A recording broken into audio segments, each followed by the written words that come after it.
Hello and welcome to episode number 50 of Mind Tales podcast. Can you believe it? We are at the 50th episode. We've done 50 episodes together, half a century. And that's 20 plus hours of airtime.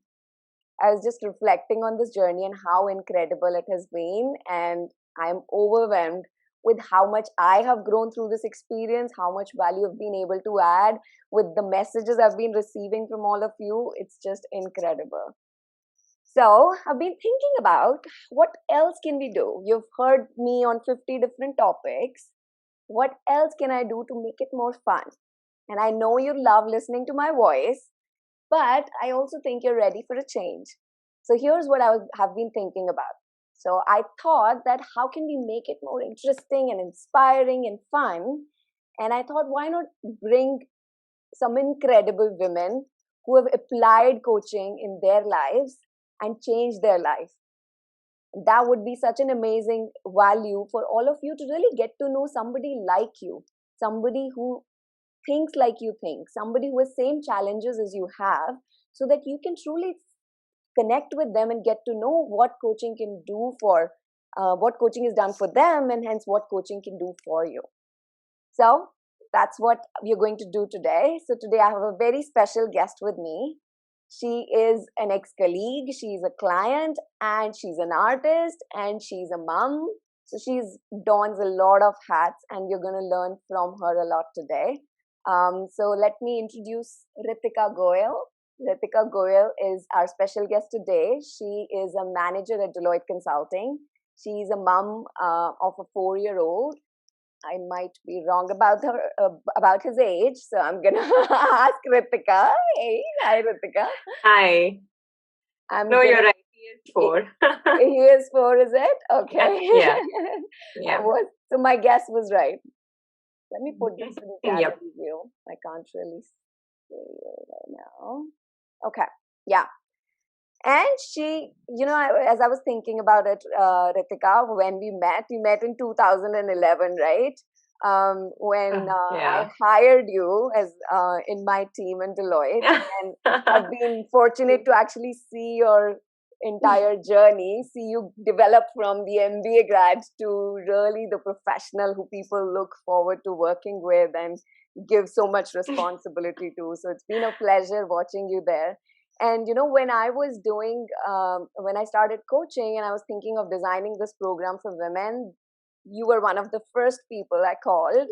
And as you were explaining me all the challenges that you were facing in the role of a mom and balancing out the different priorities, I remember thinking that how amazing would it be a few months later when I've had her as my client and have been able to show her how much she's capable of, and being able to remove that stress that you were experiencing that time. And I know when I offered you that I can help you remove the stress, you're like, sounds too good to be true. That's right. That's I what I said. remember, I remember that day, and now, and I think when I was thinking of who to interview for the podcast, I thought of you because you've had the experience of really both group coaching and now you're doing one-on-one coaching with me. So it's my pleasure to bring you on board, and I hope that the audience can see, really learn from your experience of how you've applied this coaching to different areas of your life and what it has really impacted you on. So welcome. Thank you so much, Kavita. This is awesome. I'm really glad that you thought of me. Then at that time when you reached out, as well as now. I mean, yeah, thank you. I'm so thrilled to be talking to you today. So how are you feeling right now? Like, what's going on? This is your first interview, right? Oh, yeah. I mean, I'm talking to you, right? I'm so used to talking to you that it's not really a lot. But yeah, I'm being recorded. It's a little weird to say. And But people other are than going to watch you. yeah, which is fine. I'm sure they're going to wonder about my braces as well, but I'm I'm fine with that too. This is a recent one, right? You just got Yeah. them recently. Oh yeah. Okay. And I love the story you told me about it. So I'm going to ask you to tell the audience about that Absolutely. as well. Yeah, at some point. Absolutely. Okay, so why don't you start by introducing yourself, Ritika? Anything you want to add, and then I'll probably ask you some questions. So, for everybody listening, we're just going to be having very candid conversation. It's not scripted, so it's not going to be like the perfect conversation. But that's by design. That's the intent. That we just want to like bring this whole experience to you in a way that's authentic to Ritika, and we're just gonna go with the flow. Okay, so over to you, Ritika. So I am, as you said, a manager at Deloitte. I've been with Deloitte since the time you hired me, so almost 10 years now, 9.5 to be accurate. I live in Gurgaon with my husband and my 4-year-old son and my in-laws. And I have a creative side to myself where I like to make posters, create fun art, and love reading. So those are the activities that I do to unwind myself, and those are the things that I enjoy a lot. So yeah, very, very briefly about me. That's awesome. And she makes amazing posters and doodles, by the way. We'll have her talk about that, and you guys should look at that. She's amazing. So we'll talk about that. Why don't you tell us about your experience of coaching? So my experience of coaching. So when we started off, I think the initial conversation that we had, I was truly amazed and nervous that is this really possible? I think when you asked me what is it that you really want, and I remember the two things that I said was that when I go to bed at night, I want to feel stress, I want to go to bed without stress, and I want to be at peace that I've used my day well. At that time when it started off, there were just so many things that were happening, um, that I felt out of control. That I felt that I'm just missing out on everything, that I'm not doing anything right, and I absolutely desperately needed help. God only knows how this timing worked out so well for me. I'm so glad that you were starting your coaching at that time and then you thought of me. Because throughout this experience, like chapter by chapter, page by page, I have just turned around my book completely. There are so many things that I was struggling with when we started talking. How I'm managing my work, how I am, I'm dealing with my son, how my relationship with my husband is, how my relationship with my in-laws is, how my relationship with myself is. And there were just struggles at all levels, some that I didn't even realize are bothering me. And through these sessions that we've been having for like what, 5-6 months now, almost, or even more than that, I think. I've just had opportunity after opportunity to look at everything in a new light. And most of it has been so relieving for me. I didn't even realize things that I can do. I never thought I can do those. I never thought that it's possible for me to do my work, spend quality time with my son, have a balanced relationship, and be able to focus on myself apart from doing things from my creative side. I never thought that all of those are possible. For me, it's always at the back of my mind, I always had this that I would have to choose. I wouldn't be able to keep all. But in a nutshell, for this journey, I have been able to keep all of them. And I'm actually in a very, very positive place right now. So, yeah. That's awesome. That's awesome. So tell us about that story of how you started on the creative side. I think that was the self confidence we were talking about, Yeah. right, in the group Yeah. program. So tell us about that story. Yeah. So I started making these posters when my son turned 1. So I made one for him. And I've always had a creative side. Like I've loved making cards and I've loved making craft. I've always had that in me. But it was at a very like small level just for myself. When I made that poster and my cousins saw it and a few friends saw it, one after the other, I made a lot of those posters. Okay. I even made invites for birthday parties according to themes and stuff like that. And I had so much fun making those. Um, And one after the other, it just kept coming in. But I never thought that this is something that people would pay for. I always thought that, my cousins and friends are getting it done because I just do it. Otherwise, nobody needs these. Nobody wants them. And I always thought what I'm doing, anyone can do it. And I still think people can. Anyone can do whatever they want to, right? But I didn't value the effort that I was putting. Um, and then slowly through the self-confidence discussion that we had, through the belief in yourself discussion, through giving value to yourself, that all the conversations that we've been adding, it builded so much confidence in me that I actually asked strangers that if they want me to build posters, make posters for them. And people actually reached out and they said, yes, can you make us a few posters? You know? So yeah, and then I had this Instagram page for some time, but I never shared it with anyone. Okay, it was just like one page and I posted stuff and my cousins knew about it and that's it. But because of that confidence that I started believing in myself, earlier I always thought that people are going to make fun of it. Okay, and right now I honestly just think, so what?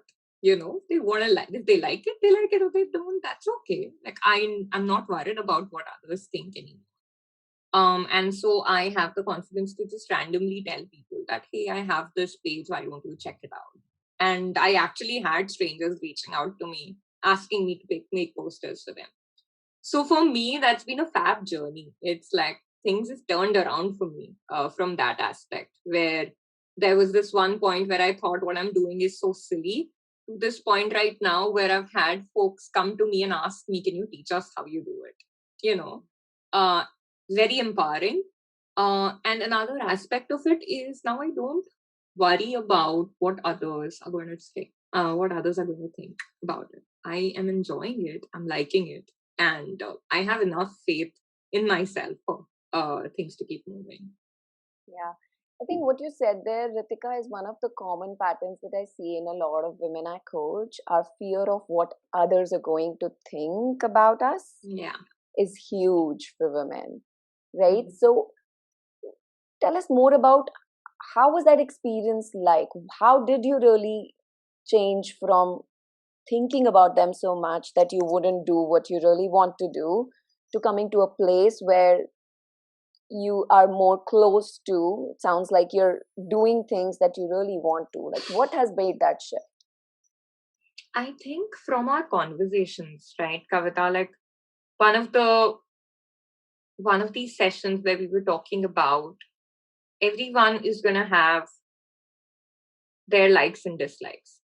What others like or dislike doesn't truly mean that it reflects truly on what I am doing.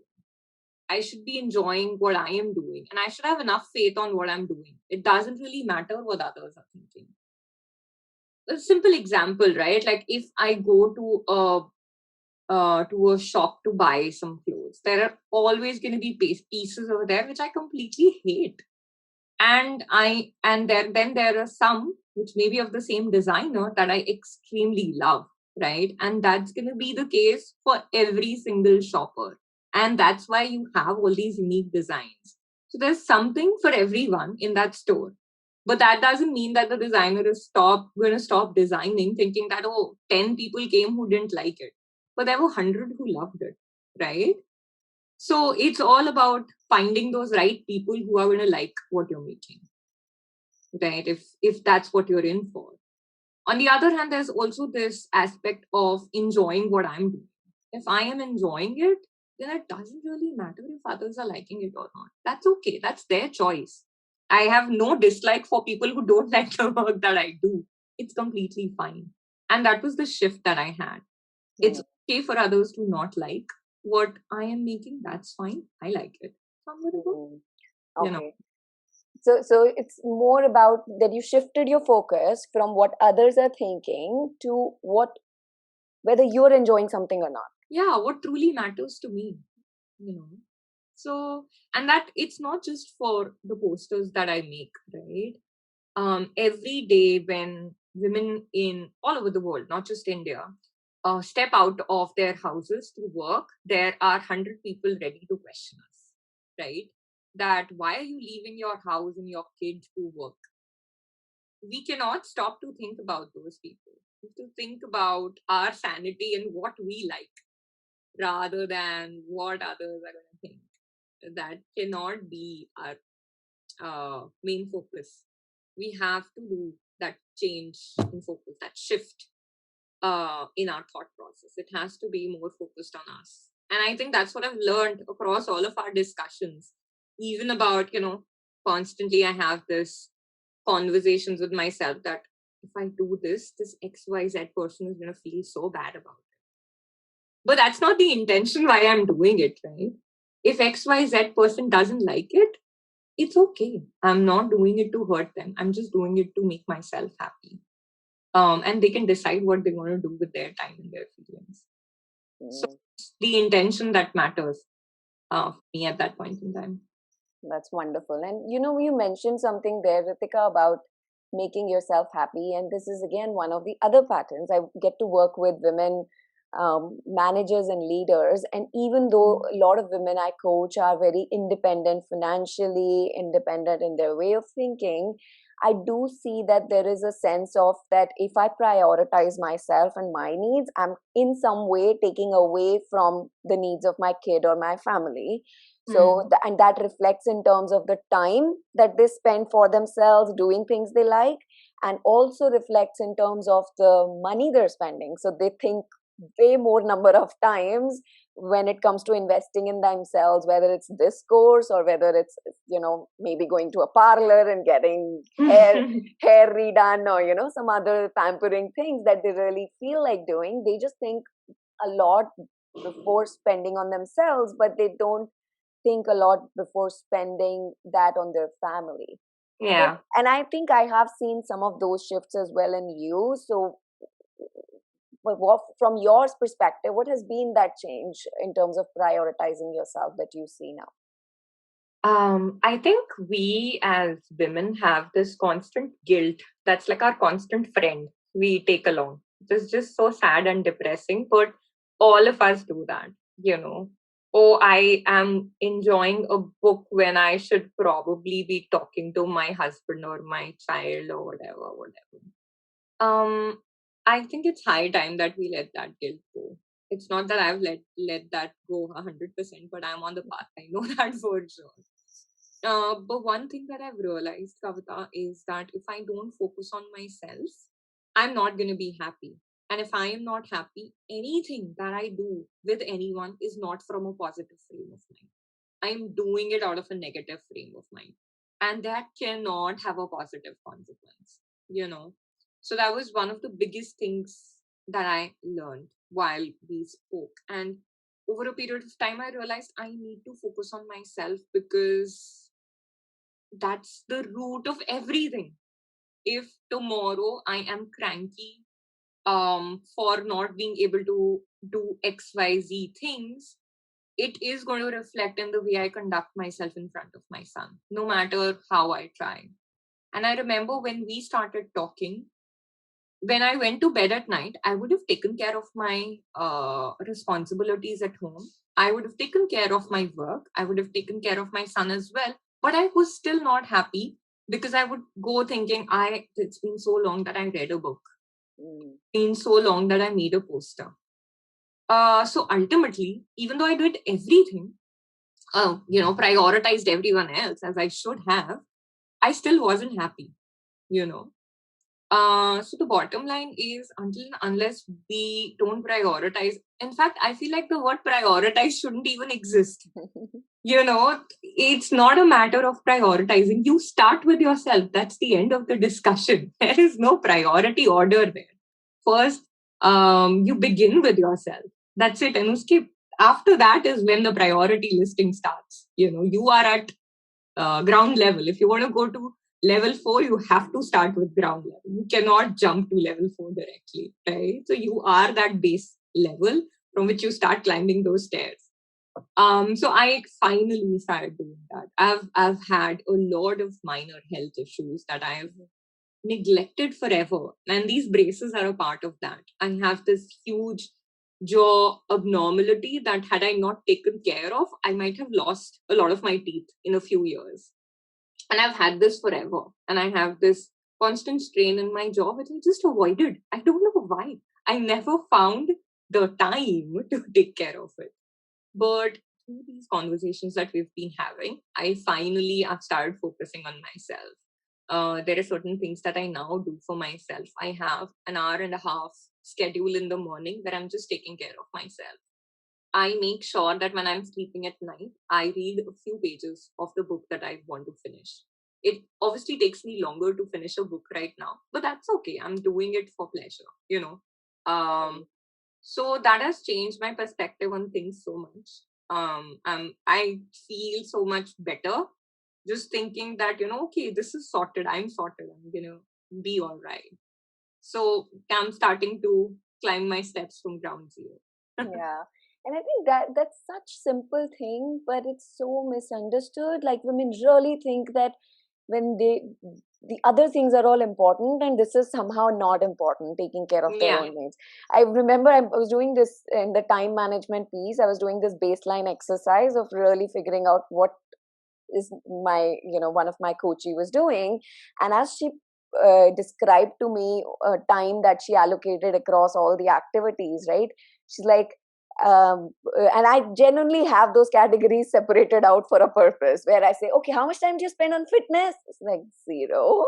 How much time do you spend on your own pleasure? 0. How much time do you have on family fun? Like, not like, bathing the kids and taking care of Yeah, that's cooking. not fun. No, like separately. How much time for fun with family? Like 0. Like, see, that's where the problem comes in, that we're not prioritizing the big things, and then we're wondering, why are we not happy and why are we not able to utilize or realize our potential? And we forget that until you prioritize yourself, you're not going to be able to do that. And the sad thing is, Kavita, that's how we are trained to be. And nobody's fault. It's unfortunate that conversations like these are not freely spoken about. They're not a part of our curriculum. Nobody talks about these because there are certain expectations that have just been defined and we're supposed to follow them. But it does not work in the long run. Not that I've achieved it 100%, but but when there are times when I decide, okay, let me skip this thing that I was going to do for myself, but let me do the other things, I consciously pause myself. I at least know that I'm again going into that same pattern.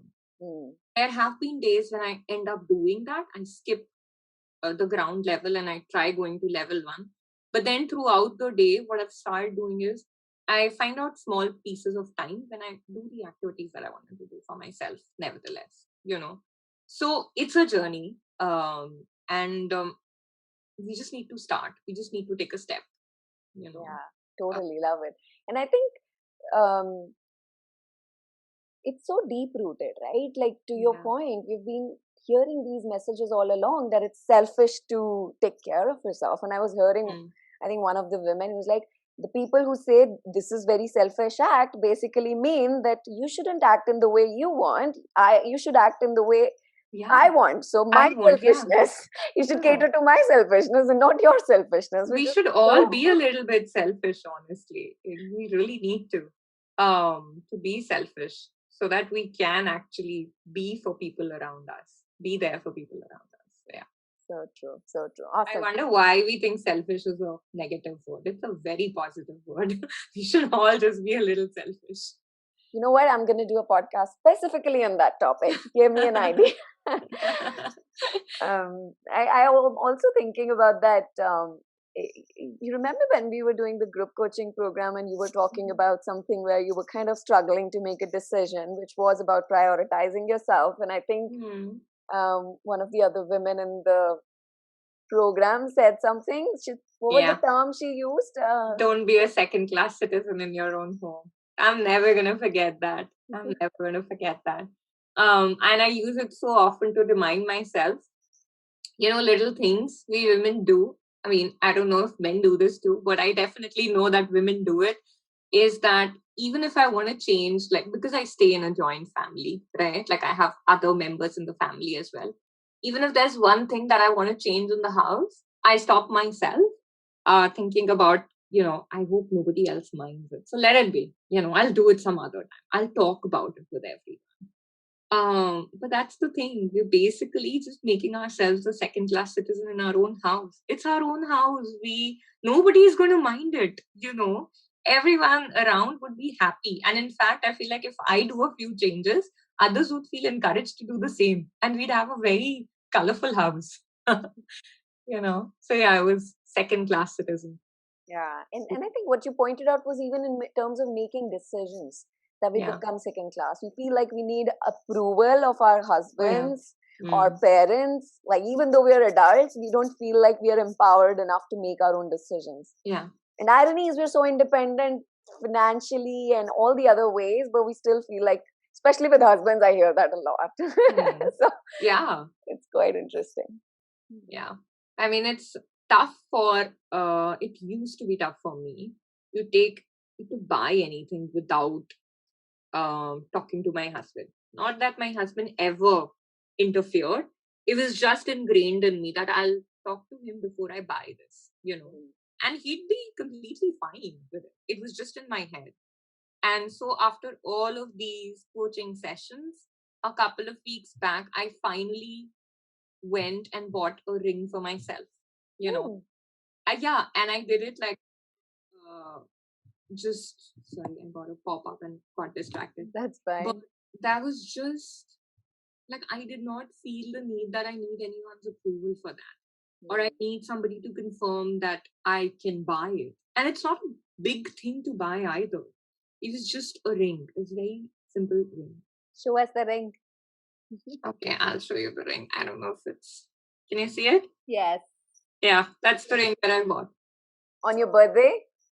Yeah, it was a gift for myself that I bought on my birthday. And it was very nice to not feel the need to get an approval, and it does not diminish the love and affection that I have for my husband. These are two separate things. I think I had them intertwined. But just having that clarity now is so nice. It's just so freeing. You sometimes just need that feeling. It's beautiful. So as you think about that Ritika before, and you contrast her with the Ritika today, what do you think she's doing differently on a day-to-day basis? I think I want to answer this question at multiple levels, okay? Because I think there were multiple places where I was doubting myself, not able to make those decisions, not having that confidence in myself. So I've seen myself gradually make that shift. Okay, so like, for example, I'll start with work. From a work standpoint, there was a point where I would be really, really afraid of anything that was coming that I hadn't done before, and like afraid of it. And initially I wasn't that kind of a person. I would enjoy it, but somewhere I would feel that, because I have all these other things that I need to take care of, I won't be able to deliver on the work aspect. So the change over there is that I now approach it with a much positive attitude, with the thought that it's okay if it's new. Doesn't mean that I won't be able to figure it out. I have 10 years of work experience. I'm definitely going to figure it out, It's just about the how at this point. So that's from a work aspect. From a relationship aspect, when I would be discussing something with whoever, like either my husband or my son, my parents, my in-laws, anyone, I would act in a way thinking about what if I hurt them through this intention. Like the thought process would be, what if they feel bad about it? What if they don't like me if I do this? What happened because of that was I would do something that I thought they would like, but I would do it very resentfully. So that would still come out some way or the other. Now, if I feel that they may not like it, I just go in and have that conversation that I'm planning to do X, Y, and Z. Is that okay? Or would that bother you? Or is there anything that we need to, would you be okay with that? Because sometimes I don't want to bother anyone, which is fine. And then there are times when I just trust my intention. I know that my intention is clear. I'm doing it from a place of love.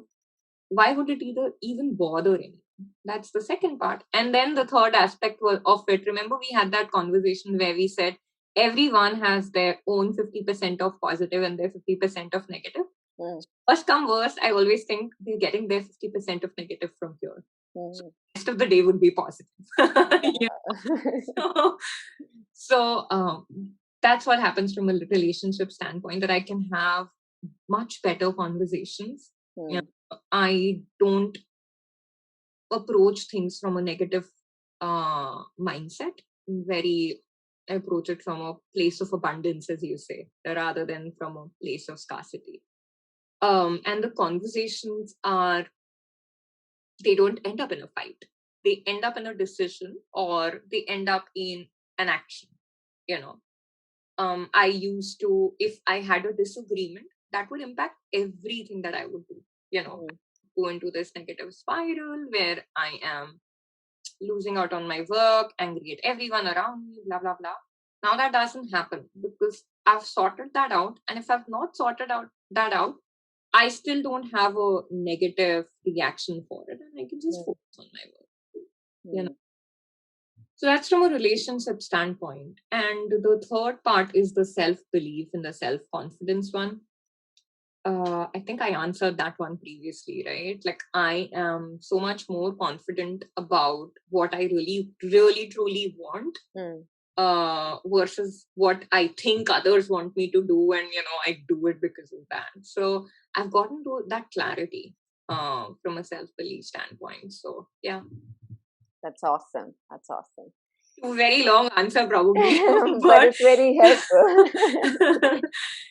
And I think it summarizes some of the main things that I see as patterns, right? Fear of what others think, taking responsibility of others' feelings, as if you're, changing what you want to do because you think if you do this, it's gonna hurt someone. And they're very common things. So I'm sure that the audience are gonna relate to it.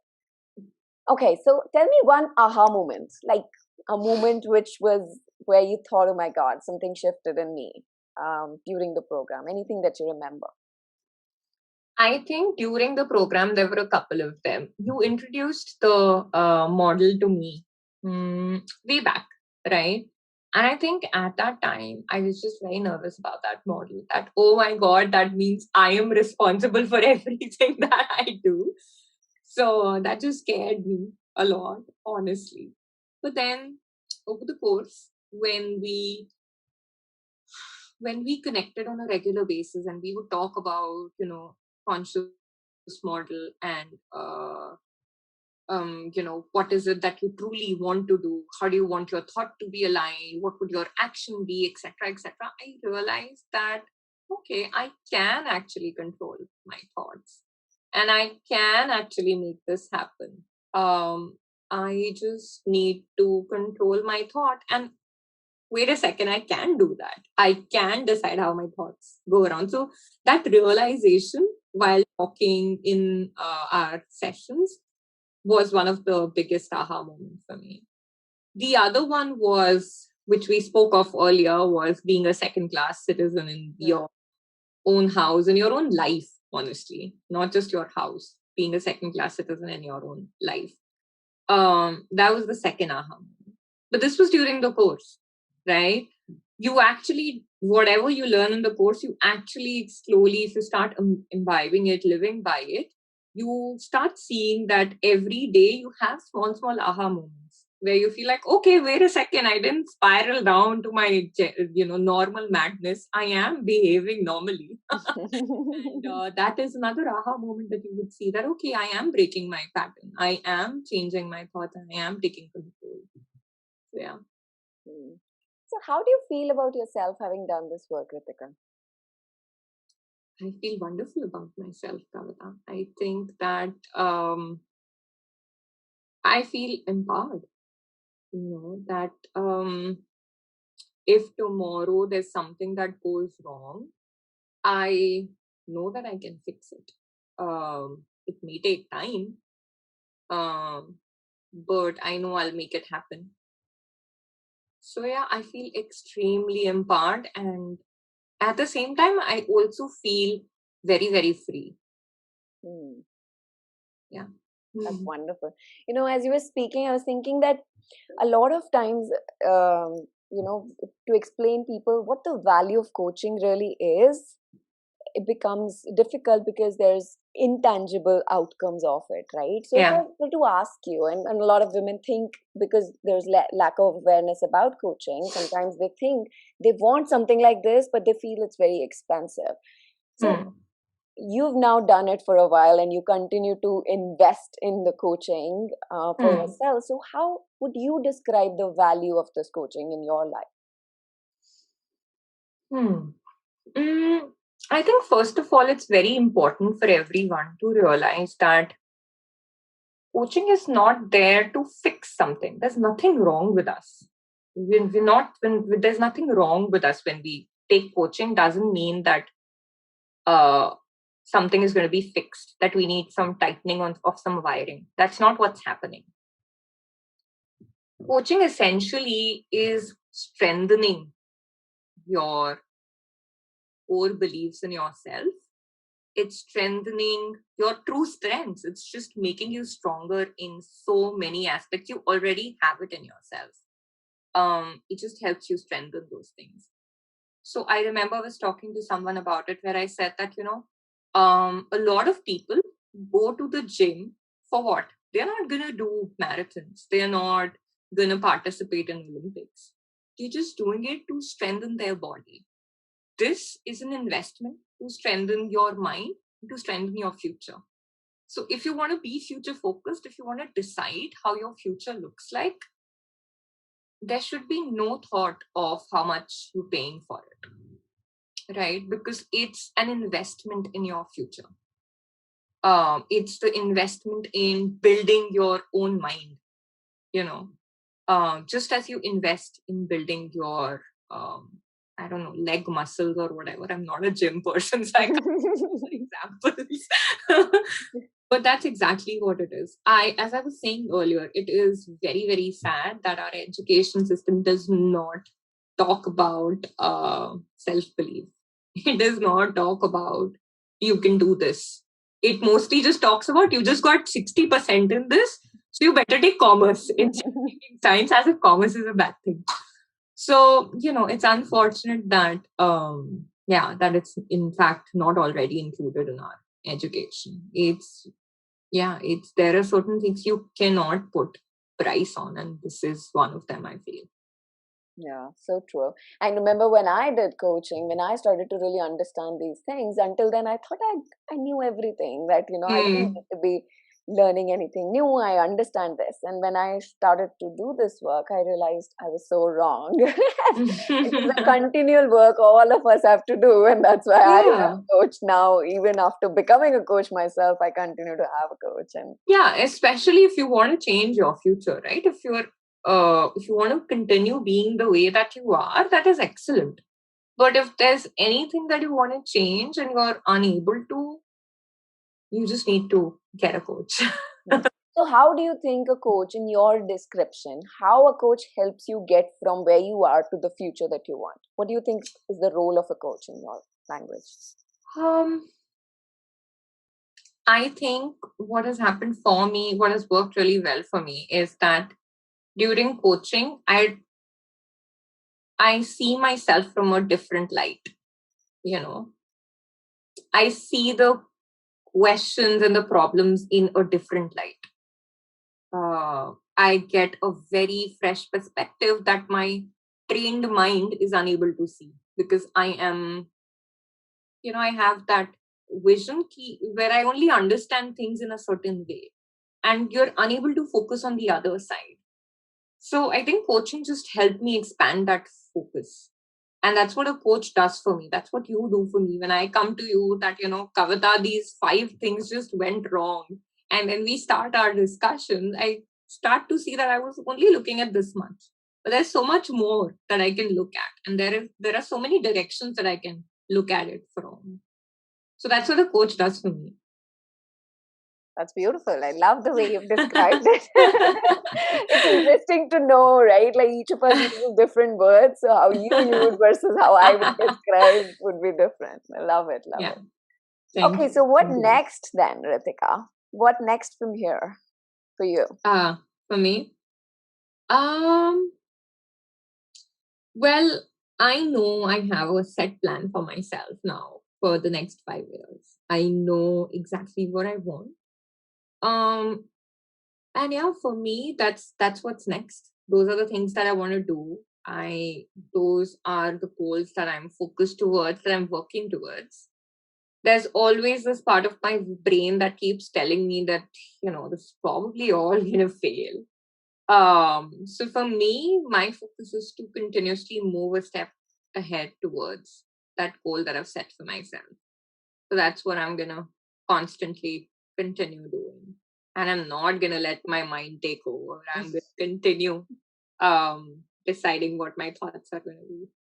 That is wonderful. That's like a good student. Good answer. 10 on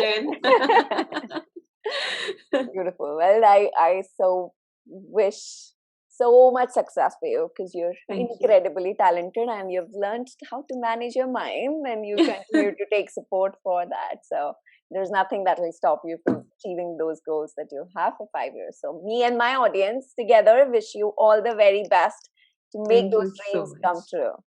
Thanks a lot, Kavita. This means a lot to me. I am so glad that I met you, that I started on this journey with you, and that I'm able to move forward. It just feels amazing. And to your very special audience, I do want to say that all the very best, you guys. I am glad that you're listening to Kavita's podcast. They're so special. And I hope that you get everything that you guys aim for. All the best. That's so sweet. Thank you, Ritika. Thank you so much. On behalf of the audience as well. Thank you. Awesome. So where can the audience find your beautiful doodles that you do while you're on sessions with me? I used to wonder earlier when we started the session, she would always be doing something and looking down. And I'm like, this woman is not focused. What is she doing? That were my thoughts. And I had to coach myself. No, I should not think this way. Maybe this is her way of focusing. And later she showed this beautiful doodles that she was doing while listening to that. So where can everybody find your work? So I have an Instagram page, an Instagram handle. It's called posterati_03. That's where everyone can find my posters and my doodles. That is beautiful. And where can we place orders for the posters? You can just DM me on Instagram. I'm pretty regular over there. So yeah, I'll see your notes. Awesome. So for moms out there who want to have some posters built for uniquely customized, birthday present for the kids, check out her posters. They look so amazing. And she, I think, prints it out and delivers it in a beautiful way. So thank you so much, Kavita. Thank you, Ritika. It was lovely having you. All the very best. And we'll continue coaching and we'll hopefully bring you again sometime. Absolutely. I'd love that. Thank you so much, Kavita. Excellent. Thank you so much. Thank you, everyone. Bye-bye. Bye. Hope you enjoyed the conversation.